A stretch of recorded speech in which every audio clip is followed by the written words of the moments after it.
Je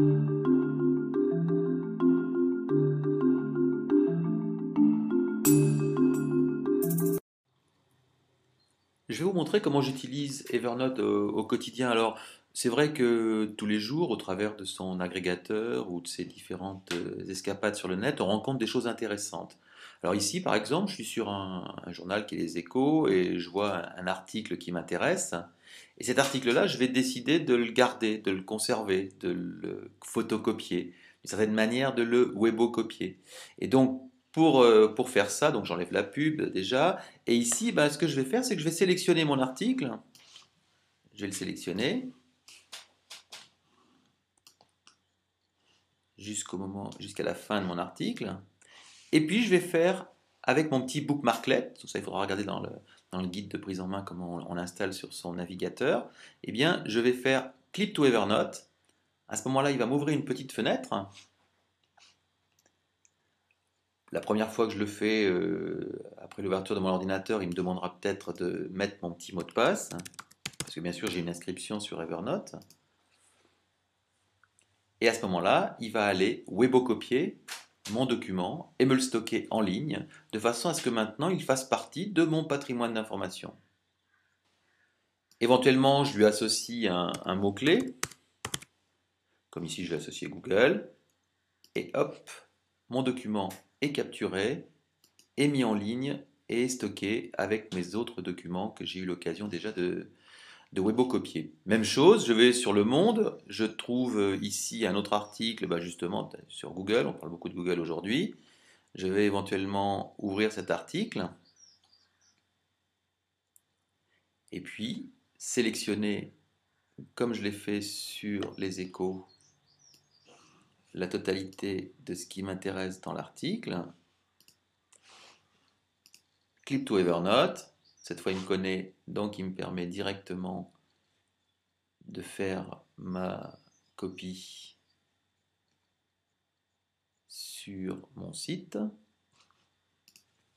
Je lui remets le mot de passe, le petit tag, et hop, voilà qui est copié. Alors maintenant, on va aller regarder de l'autre côté, c'est-à-dire qu'est-ce qui se passe chez Evernote. Alors dans mon compte Evernote, bah, pour y rentrer, je rentre sur connexion. Bien entendu, il va me demander qui je suis, puisque c'est un compte privé sur lequel je stocke mon information.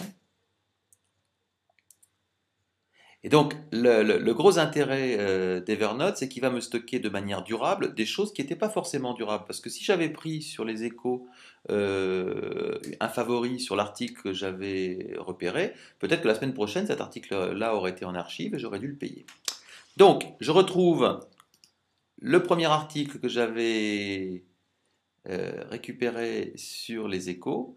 Et d'ailleurs, donc là, il n'y a pas grand-chose à modifier. Il me l'a pris tel que je le voulais, avec d'ailleurs tous mes liens actifs dans le document. Je reviens sur le second article, où là, peut-être qu'il va falloir que je fasse un petit peu de nettoyage. Alors, comme le document est chez moi, fait partie en tout cas de mes documents en ligne, je vais pouvoir assez rapidement modifier mon document en l'éditant. Donc, je l'édite et je viens supprimer un certain nombre de choses. Voilà.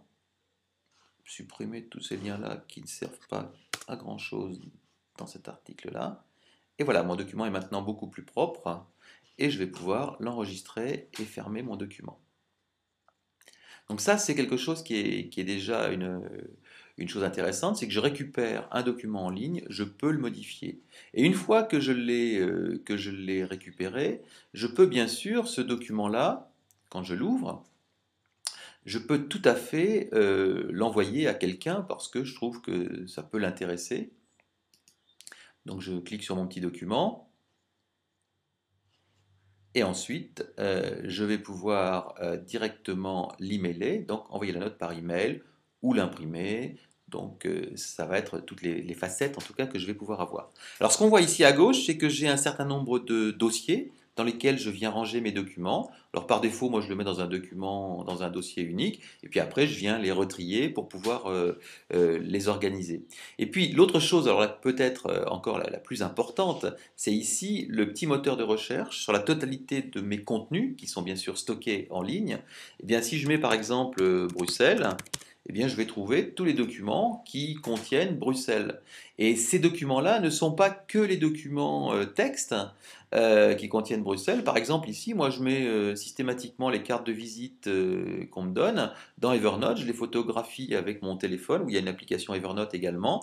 Et puis là, donc après, ben, la photographie de cette carte de visite est indexée avec un logiciel de reconnaissance de caractère directement par Evernote, et à ce moment-là, bah, il sait qu'il y a Bruxelles sur la carte de visite. Donc même les photos sont indexées. Et donc très très rapidement, je retrouve donc tous les documents qui traitent de Bruxelles et les endroits, bien sûr, où se trouve l'information.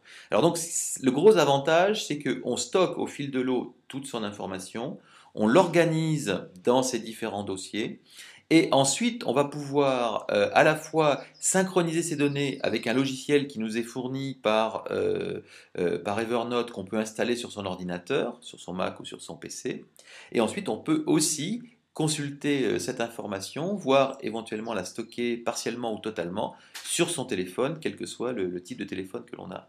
Donc vraiment, avec Evernote, on a cette possibilité de tout organiser ses connaissances, tout organiser ses informations pour pouvoir les retrouver en un clin d'œil et éventuellement les redistribuer à des personnes de ses projets ou équipes.